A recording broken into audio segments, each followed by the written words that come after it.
Hello friends, welcome back. And today we are just going to discuss how we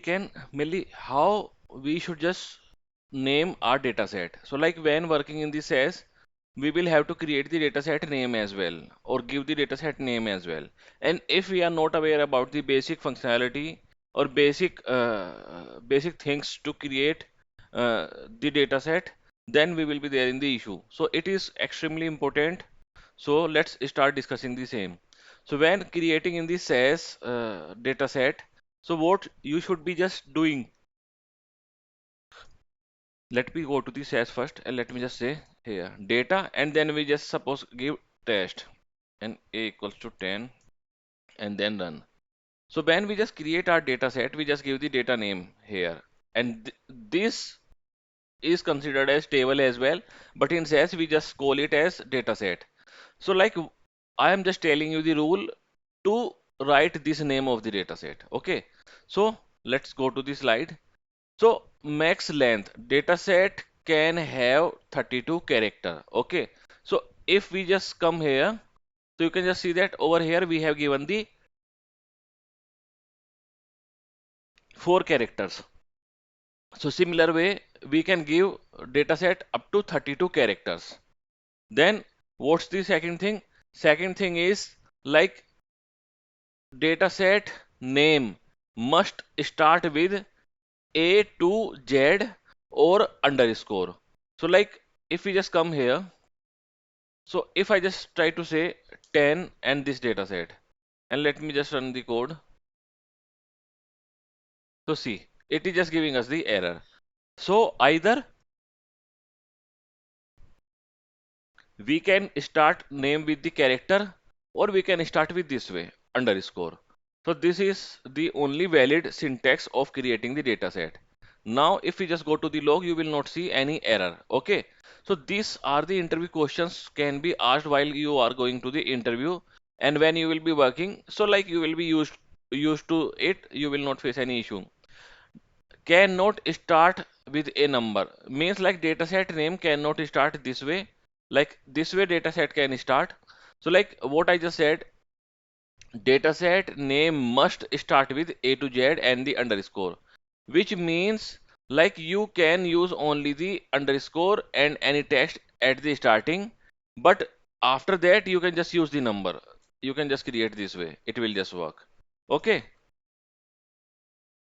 Then let's go to the next slide. So what we are just saying. So over here we just talked about maximum length and how dataset should just start. Then over here what we are just discussing is what types of characters are allowed while creating the dataset. So we can just use A to Z, we can use 0 to 9 numbers and we can use only the underscore. Other than this, no special character or nothing is allowed. What does that mean?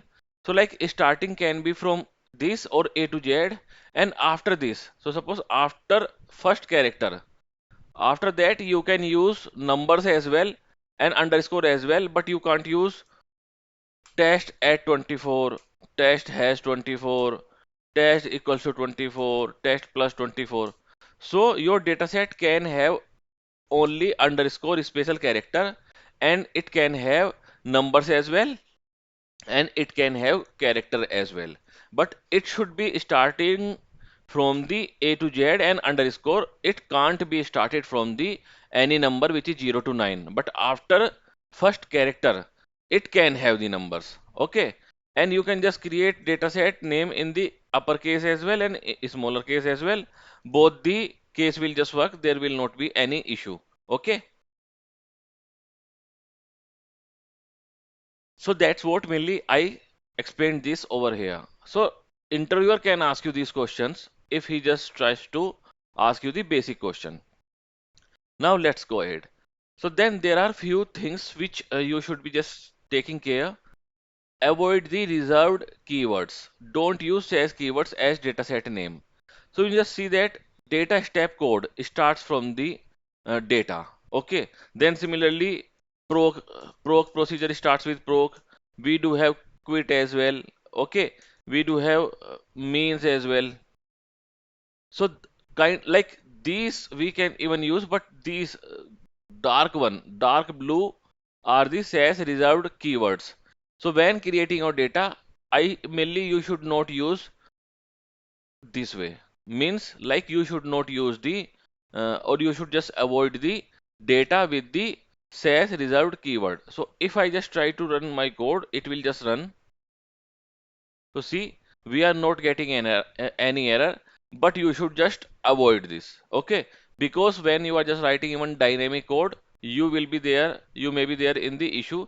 You can just say that like data transaction. This way you can just do, or you can do like data one, but don't keep dataset name as SAS is just having the reserved keywords, okay? Then meaningful name. So like when you are just creating the data, you should just always use the meaningful name which are self-explanatory. Okay, you should not just create your dataset name like A1 test 1. Like I was just creating the test 1 because I was just only teaching, and I have not even mainly taught you so far. So now I'm just telling you the definitions. So whenever you are just giving any dataset name, that should be self-explanatory. Do not give any random name. Although dataset can be created with any random name, but if that is not having self-explanatory name, then by seeing the dataset itself, you will not be able to understand what does it contain. Okay, then let's go ahead. SAS dataset naming. So like when you will be working in the project, you will be working various kinds of data. So first you will just start from the raw data. So whenever you are creating the raw data, you should just mainly use this kind of naming convention so that you are just aware that what you are just creating. So whatever, if you are just creating any raw data, you should just name this mainly name that as by prefixing the raw underscore sales. So by seeing this only, we can identify that it is the raw data which we just imported from the file and it is having the sales data. Then similar way, once you just imported the raw data, you will be just applying some cleaning techniques as well. We will be learning those cleaning techniques. So you should just name that clean sales, or if you just don't want to give this huge name, you can just say this way as well, clean underscore sales. So this will also look good. And once you have just created the final data set, you should just say like final underscore sales. And whenever you are just creating the temporary data sets, you should just name those as by prefixing the temp. So this way you will be aware that you are just creating the temp data sets. Okay, then let's go ahead. Then what do we have here? Use the lowercase. So SAS is not case sensitive language. So you can just create your data set in the uppercase as well and in the lowercase as well. But when you are working in this you should just mainly use the lowercase only. It is recommended. Do not use uppercase. But if you will just use it, you will get no error. Okay. So that's how mainly we should just use the standard procedure, because whenever if you just see this way written, even it does not look as good as smaller case is just looking. Okay, then avoid very long name. So what does SAS allows us? SAS allows us to use the up to 32 characters. Okay, but it does not mean, suppose if you are just importing the transaction data of 2024. So you just blindly allow mainly create your data set with 32 character name. It is not required. So suppose you just see this is the bad example of creating the data set name. Customer transaction data for financial year 2024.